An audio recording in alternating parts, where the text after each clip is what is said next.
Welcome to Courtside Conversation. I'm your girl, Allie Love. After years on the hardwood as the in-arena host for the Brooklyn Nets, it's time for me to take it courtside. We're here with artists, athletes, and all of our favorite people to break down the game called life. We're getting real about the grow up and the glow up. So let's take a seat.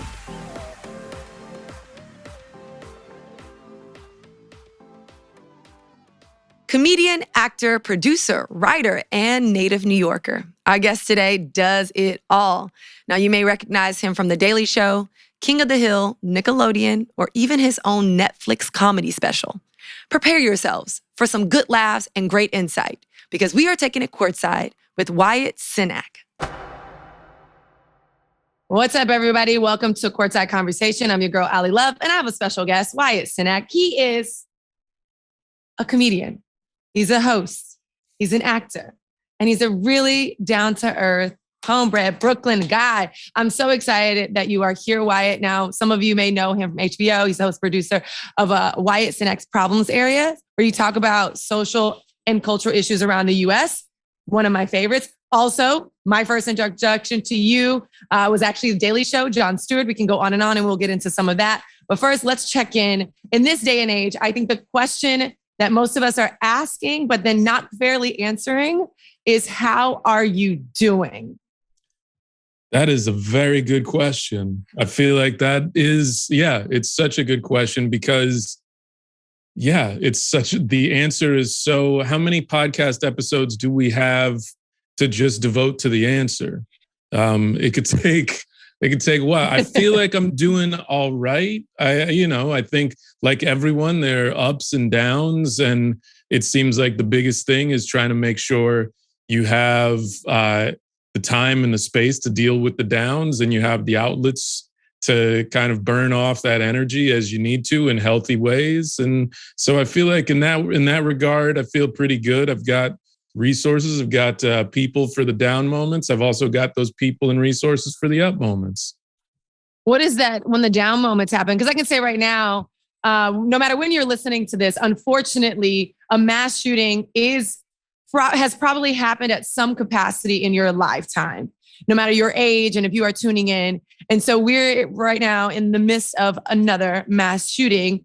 And I can tell you, waking up with a heavy heart, I mean, that's a luxury, to be honest, given what the families and friends and those that have passed on and were murdered actually are going through. So when you're talking about those down moments, because you talk about a lot of things, including, like we said, social and cultural issues, what we're living right now. What are some of those resources in the down moments? Help us out here, or help me out here. Okay. I think some of it is just being able to have other people to talk to about these things. I think it is such a difficult thing to wrap your head around when something so horrific happens. And to do it by yourself is, you're only going to kind of spin in and focus on all the things that break your heart. And sometimes being able to talk to other people, one, there's that shared empathy that comes from, I see you're hurting, I'm hurting too. We can both talk about our hurt together. But also maybe we can, in talking about it, start trying to talk about what it is that we can do, not just for ourselves to move beyond this moment, but how do we do things as a society, as a group of people, to try to at least curtail some of these things? Because the sad reality is you're never gonna get rid of the problems that we are continually faced with as society. But there are things you can do and steps you can take to try to limit those things, or at least to mitigate them or slow them down. And, I think it starts with those conversations you have with another person as a way to process that. But the more conversations, the more people talking, that's how movements grow. That's how movements happen. It's that concert of voices collectively coming together and saying, we want change, or figuring out how to make change. It may be talking to that person who is a lawyer, who's like, oh, you know what? Like, let's see how the legal system, maybe there's something here we can do that, goes beyond voting, that we can do to sort of limit, the power of lobbying dollars that allow legislation that is way too friendly to gun control, not gun control, but to gun rights activists, and the NRA. Maybe there are steps we could take that way. Maybe there are other things we can do. Maybe we can talk to politicians. But I think it starts with those conversations and just opening your heart up to other people, and also both as someone talking and as someone listening. As a comedian, which I think is one of the hardest skill sets, I am not funny by any measure or sense of funniness. Sure you are. No. People, I own my space. People laugh at me, and that's what I love, not with me. I'm the person who tells the punchline before the joke. It gets all confusing. I can host in front of millions of people. I cannot tell a joke. I have to read it off a paper. But what I recognize about comedians and why I adore y'all so much is that it's a pretty powerful position. It's not just making someone laugh. It's making someone laugh. It's making them laugh 20 times in 3 minutes.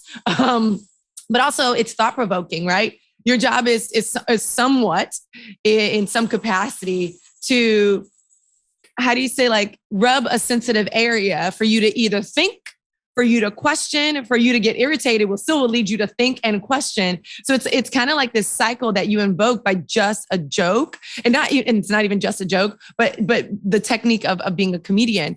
And what you've done so well, and which is why you have this HBO show, and even on the Daily Show when it was around, and even Funny or Die, is that you have this ability to get in there and to make us think, to make us question. Where did this come from? When did this start for you, and at what age did you know this is what I meant to do? I didn't always know. I think as a kid, I was like you. I told the punchline before the setup, and I always wanted to be funny, and I admired comedians, and I could never tell a joke to save my life. And then I feel like there was a moment when I don't know how old, I must have been maybe 11 or 12. And I was at a friend's house, and my friend Brian, he was the funniest kid I knew. And I could never say anything that would make Brian laugh, but Brian always had me in stitches.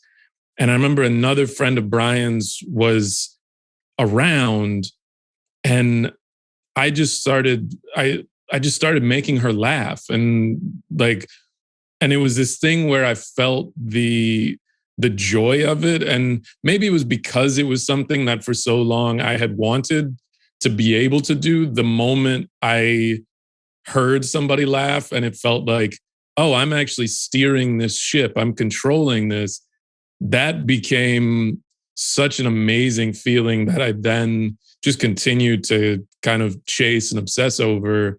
And, I think to your point, as far as using comedy as a way to kind of look at conversations that we may or may not be having in society, that I feel like just came from growing up as a Black person in America, where you are faced with so many injustices, not just the things that you see that are happening directly to you or to you as a people, but I think there's also an empathy when you watch it happen to people of other races or people of, different religions or different backgrounds, where it's like, oh, I see what they're doing to you.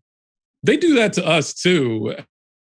I think in that, it's seeing all those things that it's hard to live a life and blow past that, like those things don't exist. So it feels like, well, okay, I'm always being confronted with these things. If I can use comedy as a way to also process some of that for myself, but talk about it. And again, like we talked about earlier, those connections you make in dialogue with other people, stand-up is a dialogue too. It's just a one-sided dialogue where I talk, but you respond with laughter or with boos or with applause. And so there's a dialogue happening there as well. And so it just felt like, well, these are the things that I'm always seeing. So why don't we all talk about this? And maybe with some laughter, it's a way to kind of open the door to those conversations.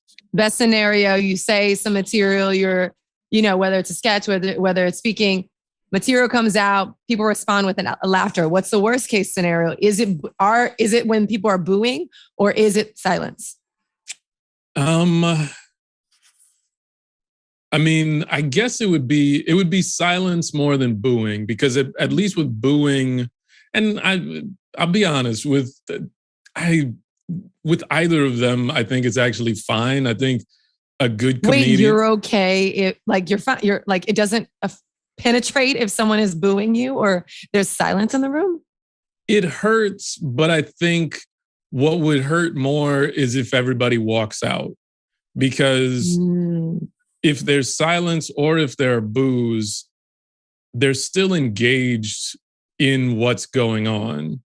And so I think, some of the most talented comedians that I've ever seen are people who still deal with the room and what's going on in the room. And there's the late comedian Patrice O'Neill was a master at that, where he would infuriate people in the audience, but then he would engage with them. And it was this dialogue as far as like, all right, you're upset, but let's talk about it. And let's talk about what's going on. Or I'm going to try to make my case. And so I think in that way, even silence, there's still the opportunity to be like, okay, that didn't work. What happened here? Where did I lose you? Or, and some people might be like, there might be one person in the audience who's like, they may answer. And then it's like, all right, now we're back. We're in it. We're connected. But yeah, I think the worst would be if the entire audience collectively just got up and walked out. Being a comedian back in the day was like one of those skill sets that was very unique in the sense that you're going to make a career out of it. It's not easy to make a career out of anything these days, but let alone a comedian. They're late hours. I mean, it's a very small group of folks that make it on to that next level, whether it's movies, whether it's a TV show, as you've done your own show, multiple Netflix series, which you've done, Was there ever a point of contention or internal conflict for those that are listening that are just like, I feel like when I see a comedian, I can do this, but can I really do this? Can I support myself? Can I make it in that eye of the needle? When was that moment for you and was there ever a moment of internal conflict where you're just like, am I really going to pursue this knowing that there are only a few of us that make it, right? Only 400-ish people in the NBA. Like it's only X amount of comedians that really make it. Or should I turn around now and and leverage a different skill set? Right. I don't know that conversation, I don't know that you ever stop having that conversation. Oh. Because I think to your point, it is like, there is a rarefied air if you can, quote unquote, make it. But we live in a time where there is no job security. There is no, all right, you are, you could be the greatest comedian of this moment, but that's just this moment. There's somebody else who's gonna pop up and they're gonna be that person. And I feel like even before I started doing comedy professionally where I was getting paid for it, I always found myself looking at, if you looked at like movies with comedians and like those starring movies, the one thing that always struck me as interesting was that there was a pattern that you would see that like, okay, Bill Murray has like 4 or 5 movies where he's box office gold. And then it stops. And then it's like Eddie Murphy is box office gold for like 6 or 7 movies, and then they become flops, and then it's Steve Martin, and then it's Will Ferrell, and then it's Kevin Hart, and then it's Tiffany Haddish. And the thing that it felt like I always saw was that most of these comics, at best, if they were lucky, got on average like 4 big things.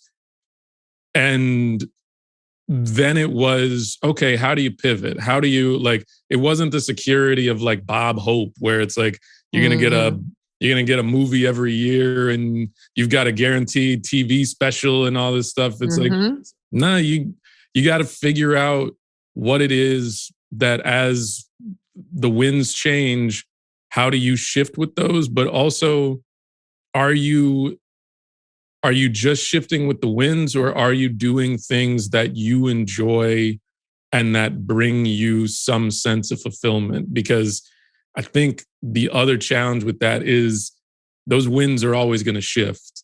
And if all you were doing was chasing the wind, when they shift past you, then what do you have?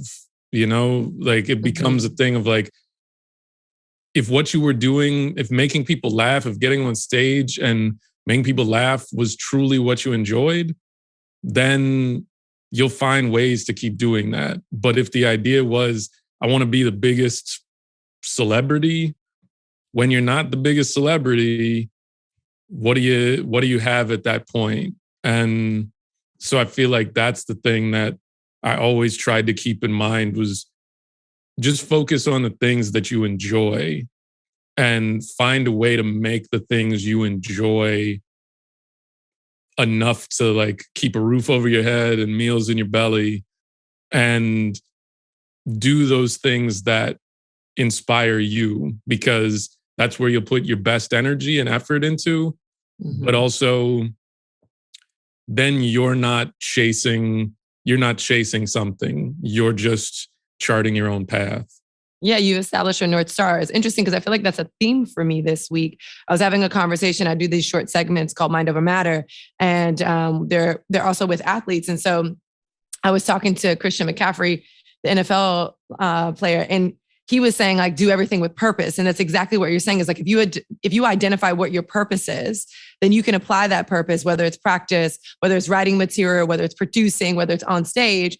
And when you look at the other players or the other comedians or the other folks around you that are playing in similar spaces, you can almost cheer them on, because your North Star is your North Star. And you've identified that metric for success, the things that make you happy, that align with your purpose. And you're not, in your words, which gave me the visual of Pocahontas standing on the top of the mountain, real Pocahontas, but either way, standing on the top of the mountain, colors of the rainbow in the wind or whatever. Yeah, you're not just like, you're not moving with the wind.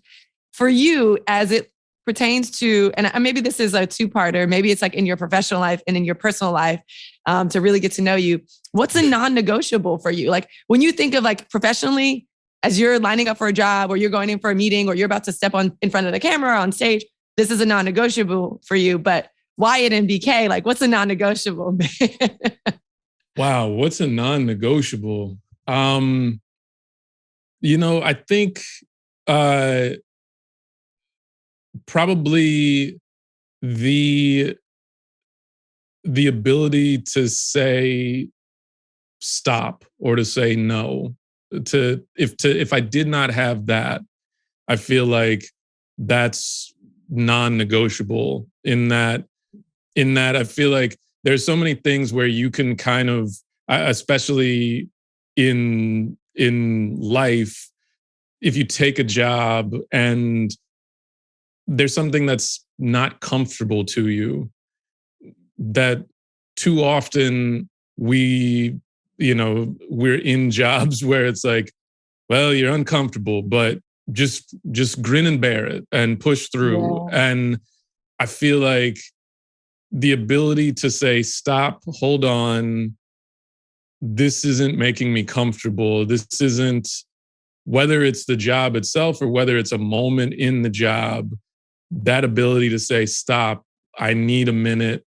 And I need to be able to either express these things and hopefully have something change, or the ability to walk away.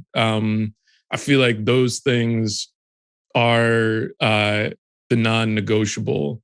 I've not done a lot of movies, but I've done enough. And I remember doing a movie, and the weird thing about like a movie is, you know, it'll take anywhere from, 2 weeks to a month to make. And I remember once making a movie, and we're probably about like a third of the way into it. So maybe we'd already shot like 10 days of this movie. And I remember thinking to myself, oh, wow, this movie could be a turd. Like, it could be terrible. Wait, And but like you just from the material you've seen so far? yeah, I think because once we started, there were things going in before we shot anything. It was like, oh yeah, this seems like it's a fun idea. It seems like, everybody seems on board. The directors seem like they're interested in hearing our input. They seem excited by the idea. The script seems to make sense. Like, there's definitely some jokes that could be funnier, and we'll be able to do that, as we're working on it.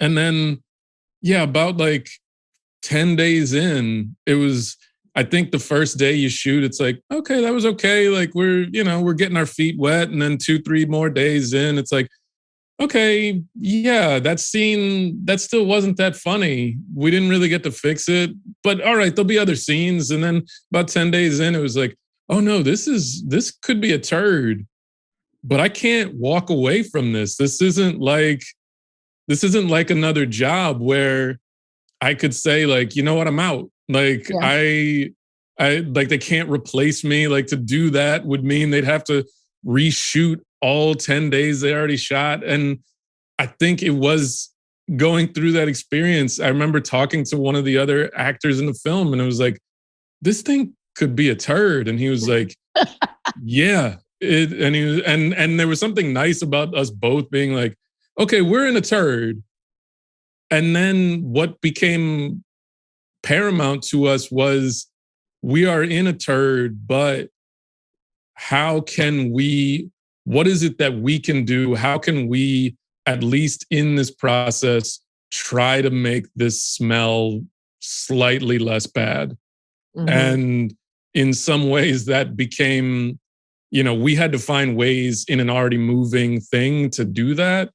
But that experience also, it made it very clear to me that, okay, you need to make sure that throughout any experience that you work in, there is that ability to say stop and to say, hold on a second. Like, this isn't serving me, or it's not serving us, or it's not serving that person. And we got to fix this, because even if it's going to be a turd, at least let it be a turd that we all can walk away from saying like, all right, at least we tried, at least we gave it our all, at least we felt heard and enjoyed ourselves while, still a turd, but we can at least say we had the best time possible making it. There you go. Still a turd. I don't know why that makes me giggle like I'm in elementary school, but that's what it's supposed to do. So it landed very well with this audience. Let's step into some game time moments. One of the things that we talk about for people who are hyper performers, whether you're an athlete, you're a comedian, or just all of our favorite people, are those moments of struggle. How do you define struggle? Struggle, I feel like it's, if you have a goal in mind, and I think it's moving towards that goal. I feel like once you have a goal, then you accept struggle. And that may be, if you're an athlete and your goal is to win a championship, it's not supposed to be a cakewalk to the championship. No. So, the moment you say, I want to win a championship, you have opened the door for struggle. And knowing that, it's like, okay, then that is what you are accepting to try to get to that goal. And so I think once you set a goal, you've also set a struggle. Once it's any of those things. It's, to think about, you get on a bike and you set a resistance. The goal is Peloton bike. Exactly. The goal is to ride for 20 minutes or an hour. Yeah. But it's not to ride on the lowest setting. It's to put some resistance and to continue to add that resistance. And yeah, I can't do it as eloquently as you, but you're doing a great job. I was like, are you auditioning right now? Like, I mean, you as Peloton instructor? Yeah, turn the knob to the right. All right, let's just add a little more. There we go. Reach down and turn that knob. Let's keep turning the knob. Let's turn the knob in this game time moment to gratitude or to grace. Tell me one person, maybe it's people, where you would say that has a tribute to your experience of getting you to where you are. Like a figure, it's like, has lend a hand, and if so, how so? Sure. From a comedy standpoint, I would say Colin Quinn is probably the person who throughout my life has really played like a huge role. And Colin he was on Saturday Night Live. He's a stand-up comedian, very, very funny stand-up comedian. But in the 90s, he was on Saturday Night Live. And my first job in any of this world, when I was 19 years old, I got an internship on Saturday Night Live. And Colin was somebody who made time for me and answered any question I had. And I would try to write sketches, and Colin would read them and give me notes on them, and was so gracious with his time when he didn't need to be. I mean, he was like on television. He was a successful comedian, and he made that time for me at 19 years old. And then when I graduated college, Colin remembered those sketches I wrote and just suggested me to the producers at SNL for a writing job. And I didn't get the job, but because of that, I got an agent.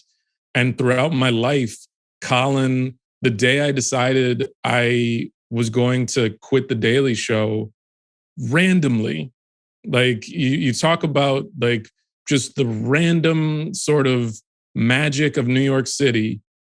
I got off the train and I was like, I think I'm done. And it was raining. And I just happened to kind of like walk under this awning of a building. And Colin also happened to be there. He was leaving like his lawyer's office, which was in this building. And I stood and we talked for probably 45 minutes or so. And I talked to him about the decision I was about to make, and he talked me through it and just was like, oh, wow. At various points in my life, like I have been fortunate enough to have his advice, to have his counsel, to have his input. And yeah, so I would say he is someone I've truly been grateful to have had come in and out of my life and career as a comedian. I had the pleasure of I go to Comedy Cellar on a certain day every week. My husband, again, I'm a huge fan of comedy. So much so, like I go at the same time, know the people at the door. I've been going for years. And it was one of those shows where Colin Quinn was actually hops up on stage. You don't know the lineup, you know how it goes. Hops up on stage. And I will say the best gift he gave me was the gift of laughter, which is a really valuable gift to me, especially at moments, which is why I try to go on a weekly basis. But I have to ask you, you talk about the story of Colin Quinn and how he was that moment of gratitude, that he was the assistant, for you in this game moment. But leaving The Daily Show, I never looked this up, but I watched The Daily Show up until its very last show. And then it transitioned to Trevor Noah, like all the things, still currently a fan of the show. What was it that made you decide to leave? What not even maybe made you decide to leave? This is the better question. How did you know it was the right decision? you never know whether it's the right decision. I think you could second guess it a dozen times and come up with a dozen different answers. I think for me, ultimately, it became a thing of happiness, that this was a job that I had wanted for a very long time. And Mm-hmm. I had hoped it would be one thing, and it became something that did not bring me uh, a sense of happiness personally. And then professionally, it felt like I was hitting a wall. And the and so it felt like to grow both professionally and to grow in a way that felt less toxic. It was like, okay, I think I need to leave. And that wasn't an easy decision, because that's also, I'm walking away from a paycheck. And Mm-hmm. you need those in the world we live in. And so I've heard. yeah. Or I've learned. I've learned. Yes, very much so. But yeah, so but I think it's one of those things where, it's very easy to say, if a job is making you unhappy, walk away from it. It's very easy to say that on the outside. It's so difficult to do that, to make that decision. But I think, again, if you have a goal, whether it is to be fulfilled in your career or to have a healthy work-life balance, again, going back to that Peloton analogy, Mm-hmm. you're gonna have to reach down and set that resistance and know that if there's a goal, there is also the struggle. And so I think, I could have made myself comfortably numb in that job and dealt with a lot of horrible shit that I felt like I was experiencing. Mm-hmm. I could have gone numb to that and been like, there's a paycheck. I come in at 9, I dip out at 6. And, when I'm here, I turn it all off and I don't react to any of it. And I'll give my, 60 to 80% energy and effort into this, but I'm not going to stress out, or I'm going to try not to stress out and whatever. And I'm going to collect this check and it'll be what it'll be. But that takes a toll in other ways. And you could do that, but is that truly what you want to do? Because there's still a struggle with that. There's still the struggle of, you go out to eat with friends and they talk about the jobs they're in. And it's like, oh, they're not having to, deaden themselves the way you are to go into the office every day. Huh. All right. Well, now, do you like that feeling? Do you like hearing them kind of like follow, live their lives in a different way than you? And not to say that you want their lives, but to see that, like, oh, wait, there's a better way. There's another, like, they're working a job that isn't asking them to, like, deaden themselves inside. And also their ceiling is higher than yours, because if all you're doing is giving 60 to 80% of average work, you're probably not going to get promoted. You're probably going to stay at that same level. And so I think in those ways, it's like, all right, yeah, there's always going to be a struggle. It's what goals do you choose to prioritize? And if you choose to prioritize goals that put your own health and well-being and happiness ahead of the, I can just keep making this paycheck, Mm-hmm. then yeah, there's going to be different struggle, but there's going to be struggle regardless. It's the struggles that you want to face versus the ones, that are going to just not really leave you at the end of the day with anything other than, that paycheck. For the listeners that potentially are experiencing this exact internal conflict and making this decision soon, just a little more insight. When you decided to leave, did you have something lined up or some things lined up? Or was it more that your time was consumed on the energy to leave? My time was consumed on leaving. I tried, I think I definitely tried to have some things, like some other irons in the fire. And I tried to kind of like look to that.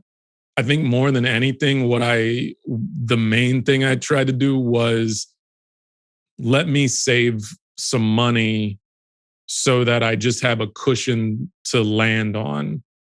And that I think the hardest thing is like, you can quit a job and there may be another job right around the corner, but everything, if you're in a bad situation, you still probably want a moment to catch your breath. You still probably want a moment to recharge your battery, to heal, to recover. And so, and to process it all, and to recover and process it all in a way that's like, okay, now that I've stepped away from this, what are all the things I liked about that job? What are all the things I didn't like about that job? Mm-hmm. And use all that to decide. Again, thinking about athletics, you think about professional athletes, and when someone decides to move to a different team, very rarely is it like, well, the season ended on April 15th, and on April 16th, I've decided to take my talents to South Beach. It's usually like, let's take a People minute. From Cleveland right now are still feeling that. Okay, yeah. That hurts them, even though there was some retribution. It still hurts them.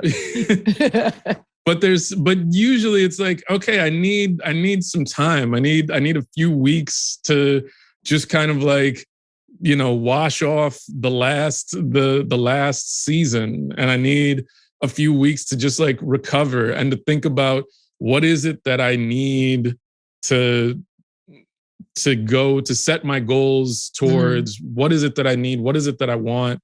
And so I think the biggest thing more than anything else is, I would say to anyone who is thinking about a career change or anything like that, is like, make sure you've got some cushion, make sure you have some savings, make sure you have those resources, a therapist, like that you could talk to somebody to help process that you're not just jumping and going right into the next thing, because sometimes doing that, your motor's still going. You still haven't had that time to just be like, okay, take a minute, take a breath, take some time, go on a vacation, and just like treat yourself for a little bit, and then reset, and with a clear head, point your compass in a direction that you want to go. Love it. All right. Before I let you go, two more things. We're going to play something which is I call it Fire Rapid. I know it's called Rapid Fire. Okay. But it's my form of like a 24-second shot clock. Okay. So I'm going to ask you questions. You can get a 24-second shot clock violation. When I go like this, it means you're taking too long. You get more than two, you get a 0 on this game. The goal of this on every episode is to see which of our guests actually get the most in 24 seconds, right? Okay. What's the record so far? What am I going to? Right now, it's up for grabs. We probably have like 6. It's all kind of in the same area. So I'm looking for an outstanding guest. I feel you got it. Oh, okay? There's a lot of pressure now. Okay. No. I'm gonna put the timer on. I'm gonna tee up the first question. So I'll give you the first question. Before you answer, I'll press the timer. You get to start with that one, and then I'll read from there. Okay. Sounds good? All right. Okay. So the first question is going to be, don't answer yet, your favorite sport to watch. On your mark, get set, go. Basketball. Age you started your career? 19. Favorite food? Roti. Reality TV or scripted TV? Scripted. Who's your role model? Grandma. Switch places with anyone who could it be? Allie Love. I give you extra seconds because I felt like my name was coming up in there. All right, we got 7. That's still better than our previous guest. 7 answers. Wait, I also got caught up when you said roti. I was like, I also wanted to jump in and create a shot clock violation for myself. Okay. Yeah. What's in your roti? Is it just roti with some curry? Like what do we got? Curry chicken. Sometimes curry goat. My father was from Grenada. My stepfather was from Trinidad. I grew up, I was born here but grew up in Texas. And so whenever my grandmother would come to visit, my stepfather would always ask her to bring roti skins from Gloria's. And so she would have to like freeze them and put them in her luggage. So her luggage was always cold.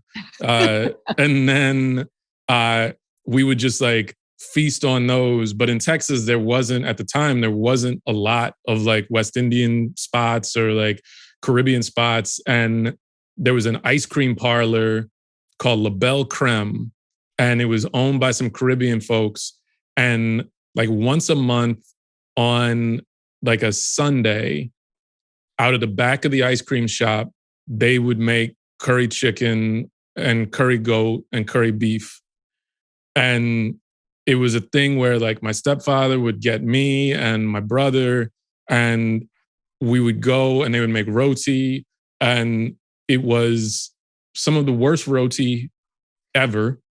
Oh. Like just like horrible roti. They might be still selling it right now. They're trying to make their coins. I've checked. I think the ice cream shop is out of business.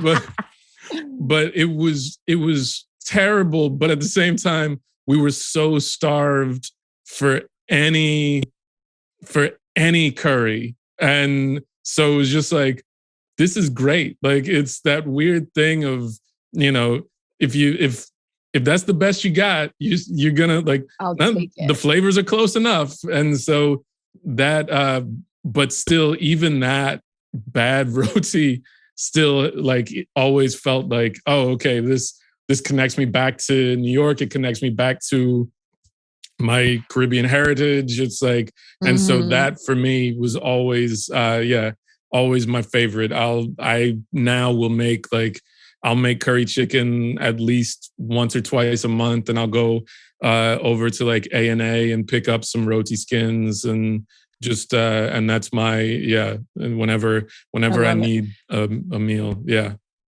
You can't really get roti in the city, so you have to go to Brooklyn to get it. So if you live in Manhattan proper, you like can't get it. You got to go to Brooklyn. But it's funny because your story about your grandmother reminds me of my mother-in-law. Every holiday, in her suitcase, I'm not trying to get her in trouble, but in her suitcase, we claim it, you know, she always brings for my husband kiss cakes, Ovaltine cookies, which I have them right here on my calendar, and then Matuke's guava jam. Because to get Matuke's, ShopRite used to sell it, then they stopped selling it, and then if you order it on Amazon, it's like $15 a bottle. When you're like, hold up, no, this is like 2 TT, like it ain't nothing, it's nothing. Yeah. And then she always brings curry powder. So it's one of those things where I know exactly what it is. But after the holidays, it's like you have your kitchen is full and sorrel, like you know, proper sorrel. So sorrel leaves, like dried sorrel. So you like have your proper things from Trinidad, right? Like in your kitchen. So it just reminded me of that because she still does it to this day. And I get excited. I mean, Matuke's is lit. Guava jam is slaps, you know? Yeah. No, it's wow. When you said, I didn't realize Matuke's was now like $15. Well, when you order it, like, you have to try to find it. It's not in New York anywhere. I don't know where where they live and where they may have access to it, but nobody that I know has access to it. That's for a reasonable price. Yeah. Yeah. Oh, wow. Yeah. It's funny because, that was always in the cupboard. And it was just one of those things that I think, I took for granted, like just always seeing that. And it'd find its way on a kitchen table with dinner. And wow. Last bit before I let you go. For those that are listening, what is I don't want to say what's your next, because I always believe in going deep instead of going wide. But if that is appropriate, take it. But what's your now? And if not now, what's your next? That's a good question. And I Thank don't, you. I try. I don't know if I have a good answer. I feel like, I think for me, I, I've loved the ability to get to create my own stuff. And I feel like I enjoy getting to do that. I enjoy performing. I enjoy writing.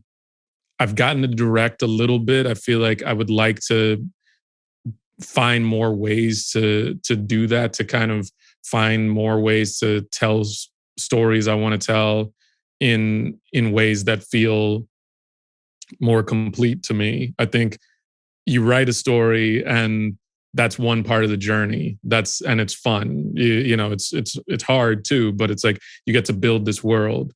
And then sometimes you write something and then you hand it off to other people and then you've made the blueprint, then they get to build it.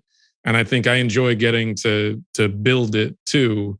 And then I enjoy getting to ride on the thing I built. And so I think as much of that stuff as I can do where, okay, yeah, I wrote it and I can perform on it as the person who gets to ride in it, but also I can direct it. And that's sort of helping to be the person who's building it. And so I would say for me, that's what more opportunities to kind of do that, to have a more, what feels to me more of a complete, like hands-on process from beginning to end, rooted to the tutor, as some might say. Rooted to the tutor. It has been a pleasure. Thank you so much for sharing, for taking a seat next to me in this courtside conversation. I really do appreciate your time. I love the work that you do. So please keep doing this work because people like me need it. So thank you, Allie. No, thank you. And thank you for what you do too, because I think you bring a great joy to so many people. And I have enjoyed, I used to live in a building that had a Peloton bike, and I enjoyed many times having you as a riding partner, because Yay. I think there's beyond simply just getting my heart rate up. I feel like there was a lot that you were doing to help turn what was just like a sweaty experience into one that feels like, okay, this is more than just exercise. This is making choices that have impacts after you step off the bike, and that the energy you put into this exercise is the same energy you can put into so many other things in your life. And we joked a lot about reaching down and turning that knob in terms of how you sort of approach your work life, relationships, friendships, whatever. But I think that's something that I truly appreciate.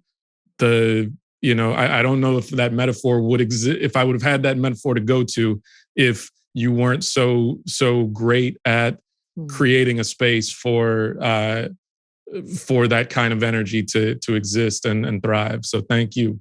Oh, that makes me feel really good. I always say, how do you do one thing, or how you do a few things is how you're going to do everything. So I try to take it with me everywhere. So thank you. Well, thank you. It's Mutual Admiration Society. Oh, that's our new club. I'm in it.